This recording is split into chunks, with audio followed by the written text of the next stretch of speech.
This episode of Doug's Open Mic is brought to you in part by Mystic River Acupuncture, ancient medicine for a modern world.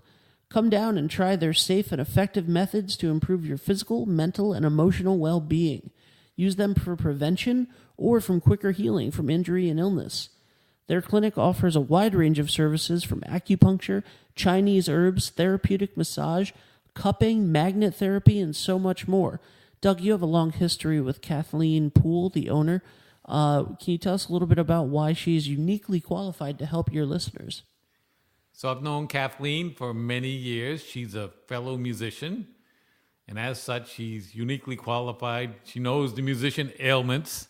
We do a lot of repetitive motions, and she's got some solutions for that.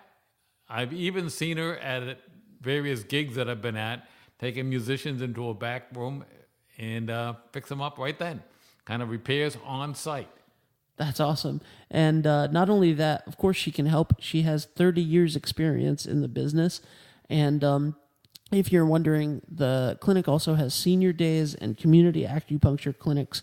So really, whatever you're looking for, they can help. And whatever your situation is, they can help.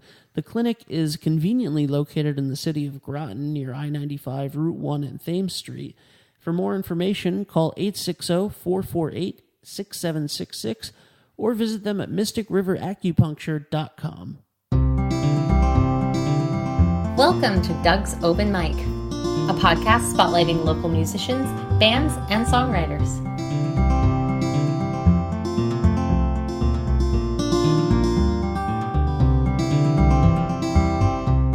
So here we go again. This is Doug's Open Mic, and we have another episode coming your way. For those of you that don't know, might be just tuning in for the first time, this is a podcast featuring local musicians, especially singer-songwriters. We're located in Westerly, Rhode Island, so our sphere of influence is maybe Boston, Hartford, New Haven, in that area, so to speak. And we talk to musicians about what they're playing. Sometimes we go into some of the technical things, about guitars. Sometimes we go into a little music history. But basically, and we try to always have some live music. Not all the time, but most of the time. Spoiler, this episode, we will have live music. So, introductions. So, our guest today is Glenn. How do you pronounce your last name exactly? I don't want to screw it up. Kendzia. That's not that bad. So say hello. I'm Glenn Kendzia. Pleasure to be on the show, Doug. Thanks. And as always, my sidekick, Ben Barber, who's the producer. I've gotten demoted to sidekick? I still called you the producer. All right. Sidekick is good. All right, man. Sidekick is whatever. Glenn, how are you? I'm doing well. Awesome. Doing well. So I'm excited for this episode. Yeah. I'm excited to have Glenn on. Huge fan of Glenn, and happy to call him a friend. Can I call you a friend? Absolutely. Nice. There you go. Podcast over. I did it. Some of you who listened to some of our previous shows, if you remember back when we were talking to Gene Paris, we were talking about local singer-songwriters that we really admired and we thought were the best in Westerly. And Glenn was on the list. Oh, wow. So here you are. What an honor. Oh, don't act like you're surprised by that. I am. I always am. You should be on that list. So this is just right off the bat. I'm gonna get this out of the way so that everybody understands my bias. Glenn might be my favorite songwriter. He is one of when I say that Glenn is one of my favorite songwriters, I don't mean like local songwriters. Like he's Like over Lyle Lovett and stuff like that? I mean, first of all, I've never heard a Lyle Lovett song, Doug. You mention Lyle Lovett every episode. I have no idea what you're talking about. We'll have to fix that. But but no, Glenn's music is phenomenal, and just he's such a talented songwriter, and he's done it through different genres now, and really grown musically. Like when was your CD? The first time I heard you was a CD release party in 2011. Yeah, that would have been when it was mostly piano basis, Crooked Words. Yeah. And that was awesome. He had a CD release party at Perks and Corks that Dave DeAngelis and Mike Chicoria brought me to, and it was amazing. I bought a bunch of his CDs and then handed them out to all of the kids at Westerly High School That's that I right. was teaching. I remember that. So that must have been the old Perks, right? No. That was was New Perks. Yeah, it's that was still New It Perks. must have been fairly new, so to speak. It was Yeah. when it was definitely when it was only one room. Yep. Okay. Yeah. But anyway, yeah, Glenn is a fantastic songwriter. How long have you been writing your own songs? Let's see, little over probably about 15 years, but of things that I would actually share and play for people, probably 10. The early stuff I don't. Yeah. Well, We like to forget about that. So I usually always start at things asking musicians about their early years. You know, when did you start playing? When did you start figuring out? It's like, hey, I can do this. Yeah. I was playing bass and guitar, just kind of learning other people's music and looking up tabs and stuff. And the back of like Guitar Player magazine, there would always be like How 7 old? songs. Yeah, about like 13, 12, 13 in that range. I came to the party very late. Yeah. And then started kind of writing my own stuff that just, developed in maybe 15 years old, 16, 17. And I remember playing coffee shops when I was about 16. And I would specifically my parents or my friends wouldn't be allowed to come because I was too nervous and embarrassed. But that changed. What was the reception like when you played those? It was good. I just didn't have, the confidence, or I was just totally like shy about it. And Yeah, I've mentioned a number of times that, small coffee houses and open mics are a great way, I call it, from getting from the couch to the stage. that's it. To get, and you know what? The first few are going to be awful. And like you said, you're going to be shy. You're going to think you're doing a bunch of mistakes. And another spoiler, a lot of the mistakes that you hear and you feel bad about, most people don't notice. Yeah, completely. And there'll be coffee houses and open mics are very forgiving. Everybody looks at you and says, God, I wish they almost kind of wish that.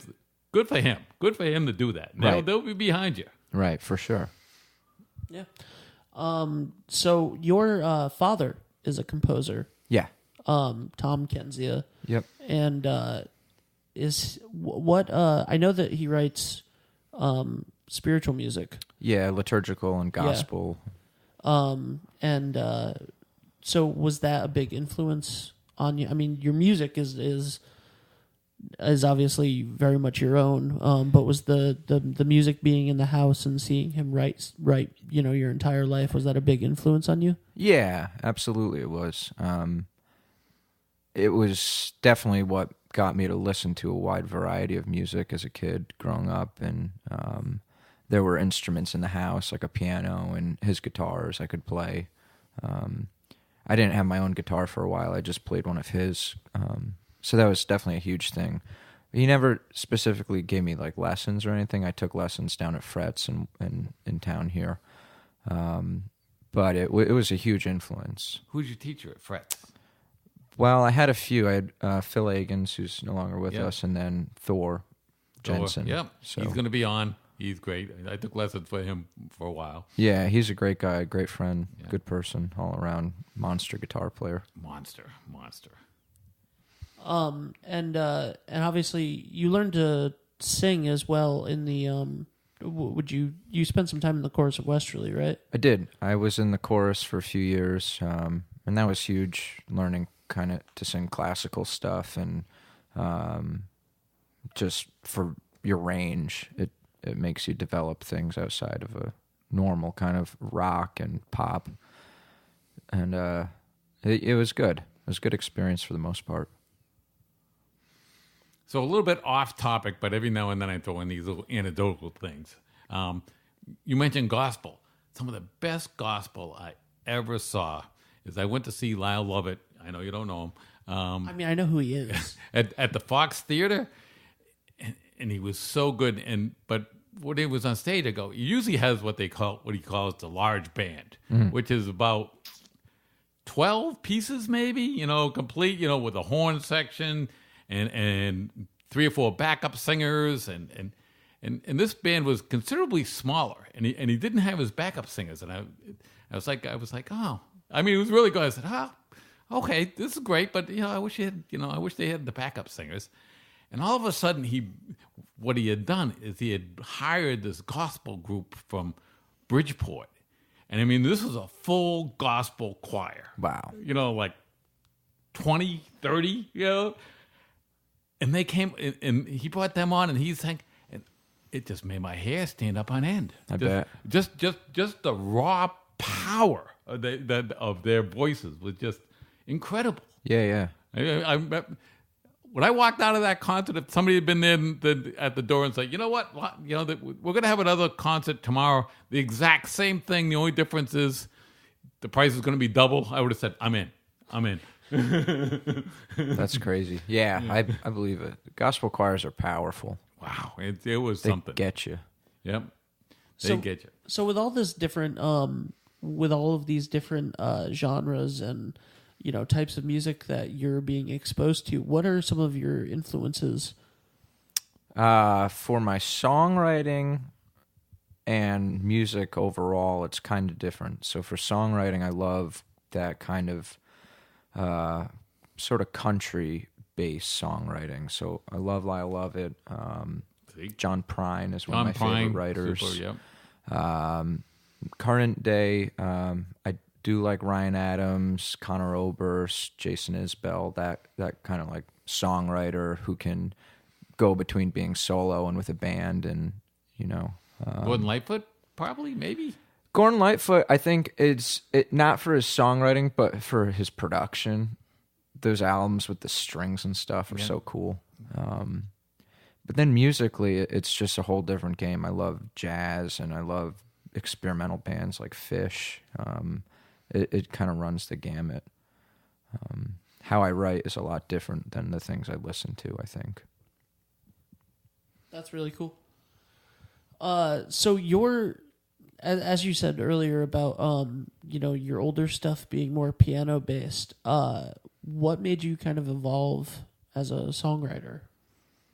Well, from that era, I think I was writing a lot more complicated piano and more arranged songs. Like they'd be heavily recorded and kind of messed with in the studio. And then, I don't know, I just kind of got tired of it and started writing very simple songs with 2 or 3 chords only and focusing on the lyrics and the story. So that was the evolution with that. I think just kind of a shift in what I wanted to say. All right. You remember we're about due for a song, I'm thinking. So, okay. Yeah, so I'm thinking maybe something from the early years or whatever. Sure, I'll do one from the early years. All right. Any requests? No, dude. Yeah, so many requests. I mean, definitely something from, it was Among Other Things was the name of the album, right? Okay, I'll do one of those, yeah. So just for those that are listening, the guitar guys, he's got a nice little Martin there. What year? Oh, this is pretty much brand new. I call this the tax return model. There you go. I got a 1972 Guild. Nice. Baby. I love guilds. Yep. It's the town forum. Yeah, exactly.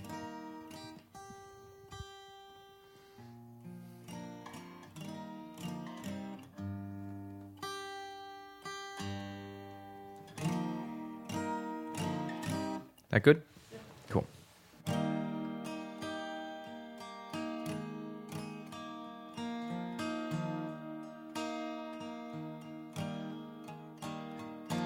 Alone tonight, I must move on. folding the clothes that you left on my floor, and we both know this time you're not coming back, unlike every time before. Now that you've found 2 new arms to hold you when you're feeling lost, I sleep with the silence of you beyond my eyelids, but open them to find you gone. And I still feel the chill of your breath on my neck, and I still see myself in the books that we read. I still dance beside you inside of my head. For a moment you never left.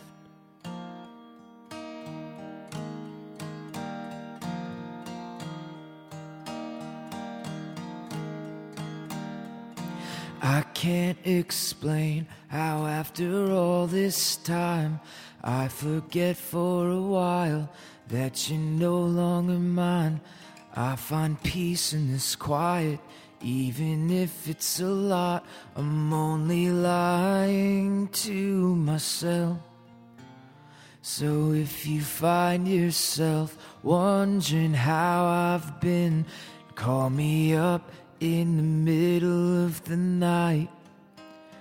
I'll pretend that I'm happy, rehearse a couple of lines, like I'm glad to hear you're doing well. And I still feel the chill of your breath on my neck, and I still see myself in the books that we read. I still dance beside you inside of my head, as if you never left. Thank you. Yeah. That was awesome. We've been there with is this like a dramatic pause or is it? Oh, No, I knew. no. It. Oh, I knew it was the end. I wasn't totally familiar with it. Next song I'll do that, you'll think, don't. No, I know. You got to be careful. We got to be careful with those dramatic pauses. Trust me, Doug. I knew that was the end of the song. Oh, good. All right. Very good. Cool beans. Oh, thank you. Yep. We love that song so much. Dave actually has covered it in front of Glenn when he was playing at the tap room, which was very really? ballsy. Yeah, really. That was awesome. That Yeah. made my day for Yeah. a while. It was just a touching thing. So you speaking of the old stuff and then the new stuff, Wild Sun is what you're doing now. Yep. And they're just it's a fantastic band. It's had a what is the current lineup of Wild Sun? It's actually the original lineup. I noticed, so I noticed Cam has been Yeah, Has our been with original you? drummer left for a while and then came back recently. Actually, halfway through the record, we've just been finishing up the new record. He came back and played drums on a lot of that. So that's Cam Robeson? Yep.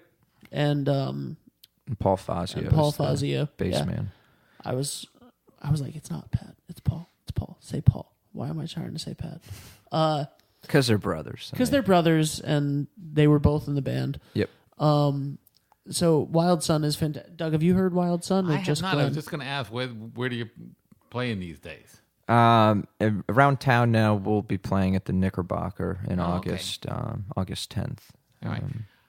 We're going to be talking a lot about the Knickerbocker in a few minutes because Glenn works there. And it's a spectacular westerly landmark. There's lots to talk about. Absolutely. We can talk about it now if you want. Yeah, let's talk about the Knickerbocker. What the heck? Yeah. Let's talk Natural about that. segue there. Yeah. So Knickerbocker has been in Westerly probably 1933. 1933.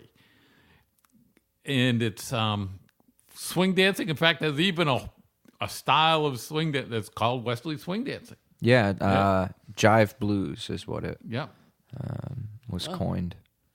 And they were monstrously popular for quite a... They had this little decline for a while, and I don't know all the exact timelines about when they were good and when they were, when they were kind of in decline, but I mean, they're still there. I think they bring in some wonderful bands that come through that I suspect, they're playing in New York City and then they're playing in Boston and say, hey, you know what?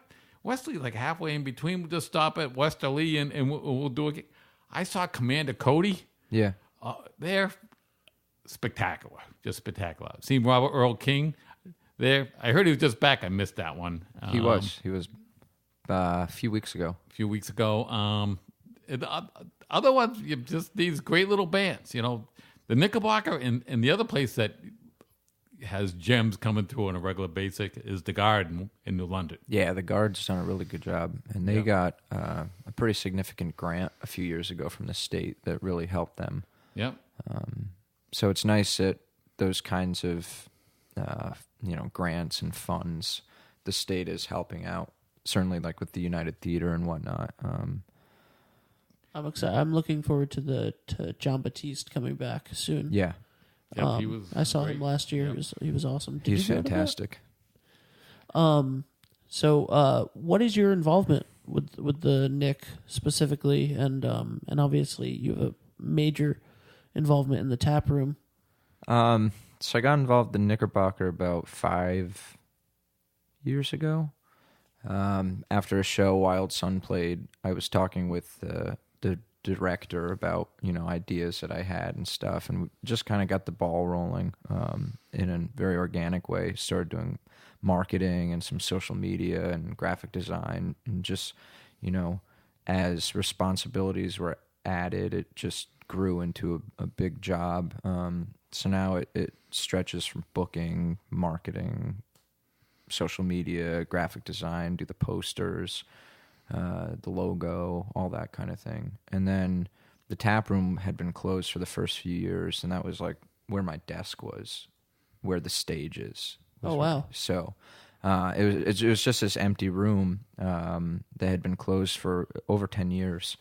And we wanted to reopen it, but we just didn't have, a kind of clear way of how to do it and make it work with the club, and have the two kind of coexist as separate businesses under one roof.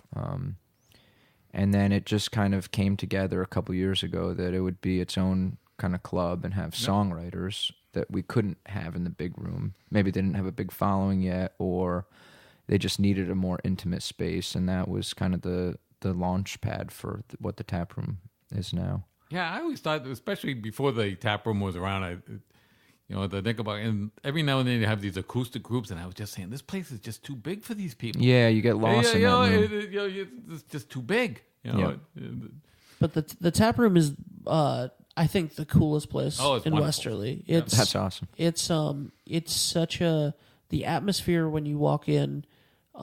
It's the only bar in town that doesn't have TVs. Yeah, that was big for us. We wanted to make sure it was all about the music. So if there's no TVs, there isn't even really art on the walls. It's just... It's awesome. It's black. It's got some records, right? Is there... Yep, there's records on the back of the bar, behind the wall, sort of facade, and we do play only records. That's the only thing we do. And just the whole atmosphere of it is awesome. It looks out on the train station across the street, so when you're in there, it really, it feels like a little bar nestled in New York City somewhere. Like, it does not feel... It's a completely different feel once you step in than the rest of Westerly. And it's such a great atmosphere. So nice. I'm glad to hear congratulations that. on that whole thing. That's what we're going for, that speakeasy vibe, like you were saying. Like speakeasy, you'd find that's the word. Yep. And the TV thing also distracts the musicians. Oh, it does. I used to play at John's, and now closed, and they had a TV, and every now and then I would just catch myself watching it. Yeah. And I was like, I don't want to do that, but it used to get me so mad. It's like, Doug, stop watching the TV. You got stuff to do here. Glenn, do you like when there's a TV next to you, and instead of people looking at you, you're playing and they're looking right to your left? No, because it bugs me out because I'll think that they're, like, if they're kind of looking at the TV in a very inquisitive way or kind of, if it's Or all of a sudden they clap sports and all of a sudden you game. think it's you, but it's actually somebody hit and a I home look run. over, it's exactly someone hit a homer. I'm like, oh, okay, I get it. I will say there is every now and then I'll play a bar gig where I, play covers for 3 hours, and I like doing it, but I'll get, people that just aren't into it. I'll say, okay, whatever, and I'll look out, and there's a TV I can look at and just kind of go through the motions. And, and I will, admittedly watch a baseball game while I play a show. I mean, totally sometimes understand. you're just the radio, and I say to myself, it's like, at this place, I'm the radio. That's what it is. I'll be the radio. I'm fine. That's it. I'm getting paid to be the radio. Getting paid That's to what be you a want? radio. Okay. There was a bar in Connecticut that was open until like you played until like 1:30 almost, and it was usually dead. And Dave was like, I just look at Saturday Night Live. They have Saturday Night Live on directly in front of me, that's and I'm just awesome. playing. You can't hear it obviously, but it's a fun thing to watch when the crowd's not into it, which just sometimes they're not going to be. Yep. When You have to take that. And some of them are out, to just have some drinks and some conversation and maybe pick up a girl or a guy, got it. Yeah, and I've been And- there and- too. I've been in a bar and someone's playing, and sometimes I'm just out to have fun and Right, yeah. relax after. But at the tap room, it's when someone's playing music there, it's such an intimate feeling, and there's nothing else going on that's distracting in there. So even if you're not there specifically for the music, it's the ambiance and the types of acts that you have there are just so fitting, and it's like a comfortable feel. Yep. And if you have a critical mass of people listening to you, that will quiet the other people down. Oh, for sure, because you don't want to be the only one who. Yeah. So is if you have a talking. critical mass, and the other thing I do when I play is if I see, again, if on the radio and there's 20 people not listening to me, but there's 5 that are, on a break, I will specifically go over to them and say, hey, you're listening to me. Thanks. Yeah. Absolutely. So you have a solo album coming out. It's actually out. So this is going to be released on a Monday, and it just came out on Friday the 20th, live at the Savoy. Yeah, it's a live solo recording under Wild Sun, because there's a lot of Wild Sun songs from the first record and the upcoming album. But it was solo at the Savoy Bookshop right around the corner. Yeah, that's such a cool little series that they're doing, the Live at Savoy. Yeah. And you were the first one, right? Will Evans was Will the Evans first. was the first Yep. one. Also a great choice for that. And it's fantastic. Unfortunately, all three of us in the house wanted to go, but we kind of drew straws and let Dave go. And he came home and showed us you had the program with the lyrics in it. Yeah. And he came home and he was like, "This song's great. This song's great. You got to listen to this." And you actually sent me one of the songs, one of the rough cuts. Oh yeah. From the album, which was very generous of you. He just emailed it to me because I said that I really enjoyed it, and it's awesome. I have it on my phone. I listen to it very, very often, which is weird, maybe, but it's a fantastic song. Would you say that so some of the stuff from the new album seems a little bit lighter than the original Wild Sun album? Would you agree with that? It's lighter in maybe subject matter. Yeah, like it's maybe it's just because it came and I haven't heard the full band versions of it yet. Yeah. But it's I don't know, it's an awesome sound, and it just feels like you're growing even more. And as much as I loved the first Wild Sun album, I'm really looking forward to the second one. Do you have a release time frame for that? I will as soon as it's mixed. I have a rough idea, late October, early November, but I'll have like an exact date as soon as we get it back. Awesome. just because there's production in terms of like Right. getting CDs and records made that I want to make sure we hit before. Would you and Cam and Paul all come back and talk to us? Oh yeah, absolutely. Awesome. We'll bring you out to the bigger studio with a full band. Off we go. Yeah. Yeah. Glenn got to come in the house today because it's hot and we like him. Don't cook me. No. So that would be a good segue. Let's hear a new song off the upcoming album. Sure. Yeah. And while he sets up, I'll just say that you can find that Wild Sun live at the Savoy on iTunes and Apple Music and Spotify. And are people able to order the vinyl, or is the vinyl being made just for the people that came to the Savoy? So we wound up changing this sort of structure. I don't think we're going to do vinyl on that. Okay. It's just everyone got a download, or everyone will Nice. get a free download that came. That's awesome. But it is on, all the digital platforms aside from that for people who weren't there: Spotify, Apple, Amazon, Pandora. And all of your other music is on there as well. And if people want to reach out to you, because this is pretty much it for this episode. So if people want to reach out to you, where can they do that? Online at wildsunusa.com. You search Wild Sun, will come up. Glenn Kendzia, kind of a mouthful, Kendzia, which is why I've always gone under band names like Crooked Words or Wild Sun. Yeah. And Doug, where can people? You can find us. The best place to find us found is to go to B440 Productions. Just go into Google and you'll find Doug's Open Mic. We're on iTunes, YouTube, Spotify, iHeart, Libsyn. One more. That's it. Yeah. And again, either B440 Productions or Doug's Open Mic. If you want to get a hold of us, get a hold of us. Again, if you want to get a hold of Glenn, he gave you info, or let us know. We'll let him know. And we're going to cut it here, and we're going to go out with an original song by Glenn, and we'll see you soon. Bye-bye.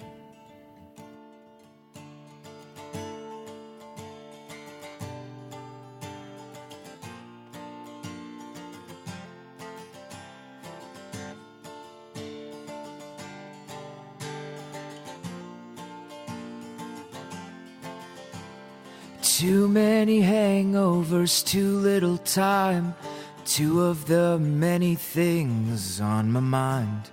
Two steps from any edge at any given time. How did I get to this point in my life? $10 you planned it this way all along. $10 you're faking. I thought a good heart was all I needed to get by. Imagining life as it was as a kid, replaying all of the things I ever did, as if I could change it or feel it once more, as if everyone still was the same as before.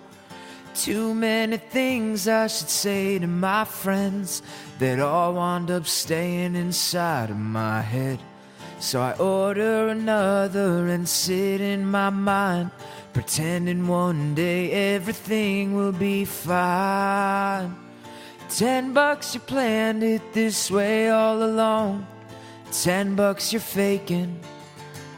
I thought a good heart was all I needed to get by. Why did they get a walk free? Why do I stay in bed with these feelings? I thought a good heart could not be lost without reason.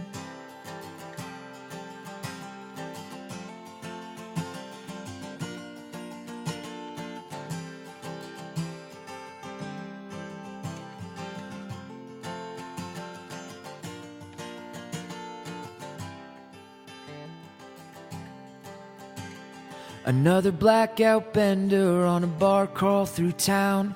Another bleary-eyed morning with the come down. I felt it back then and I'll feel it again. For now, wasting my time just remembering when